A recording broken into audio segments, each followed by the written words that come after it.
Welcome back to my channel. তো বন্ধুরা সবাই কেমন আছো কমেন্ট করে জানাও। আর আজকে চলে এসেছি ইলিশ মাছের একটা নতুন রেসিপি নিয়ে। তো চলো দেখা যাক রেসিপিটি কিভাবে হলো। ইলিশ মাছগুলো প্রথমে ধুয়ে নিলাম, তারপরে সর্ষে আর লঙ্কাটা বেটে নেওয়ার জন্য মিক্সিতে নিয়ে নিলাম। তার মধ্যে একটু হালকা জল দিয়ে পেস্টটা করে নিলাম।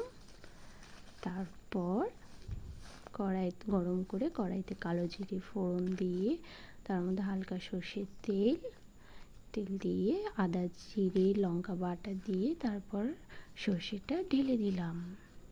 তার মধ্যে হলুদ লবণ পরিমাণ মতো সব দিয়ে একটু নাড়াচাড়া করে আর একটা কাঁচা লঙ্কা দিয়ে জলটাকে ফুটিয়ে তার মধ্যে মাছগুলি ছেড়ে দেওয়া হলো। মাছের ঝোলটা এখন হয়ে গেছে, নামিয়ে নেওয়ার সময় হয়ে গেছে। মাছের ঝোলটা নামিয়ে নিচ্ছি। তো চলো বন্ধুরা, ভালো লাগলে চ্যানেলটিকে প্লিজ সাবস্ক্রাইব করে দিও সবাই।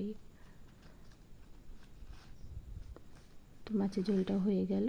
আজকে এই পর্যন্তই বন্ধুরা, সবাই ভালো থাকবে।